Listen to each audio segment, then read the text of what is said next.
phone by my mobile operator. If I call that mobile phone operator and say, hey, I'd like to have my data, please. At a minimum, share it with me. I'd like to see my locations over time. They won't give it to me. The increased ability of these devices that we have to become recording and sensing objects, so data collection devices essentially in public space, that changes a lot of things. Even if the phone company took away all of your personal identifying information, it would know within about 30 centimeters where you woke up every morning, where you went to work every day, and the path that you took, and who you were walking with. And so even if they didn't know who you are, they know who you are. What I'm really worried about is the cost to democracy. Now, today, it's nearly impossible to be truly anonymous. And so the ability to everything to be connected to you, and for everything you do in the real world to be connected to everything you're doing in cyberspace, and then the ability for whoever it is to take that, put it together, and turn it into a story. My fear really is that once there's so much data out there, and once governments and companies start to be able to use that data to profile people, to filter them out, everybody is going to start to worry about their activities.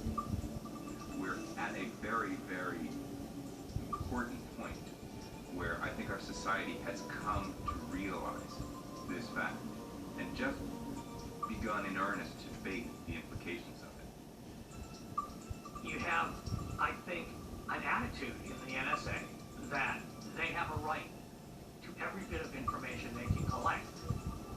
We have constructed a world where the government is collecting secretly all of the data it can on each individual citizen, whether that individual citizen has done anything or not.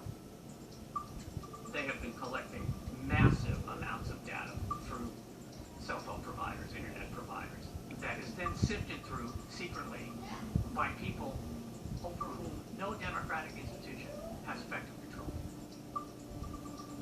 There's a feeling that if you're not communing with terrorists, what do you care if the government gathers your information? This is probably the most pernicious anti-Bill of Rights line of thought that there is, because these are rights we hold in common. Every violation of somebody else's rights is a violation of yours. What's going to happen, I think, is that we now have so much information out there about ourselves and the ability for people to abuse it. People are going to get hurt, people are going to lose their jobs, people are going to get divorced, people are going to get killed, and it's going to become really painful, and everyone's going to realize we have to do something about this, and then we're going to start to change. Now the question is, how bad is it?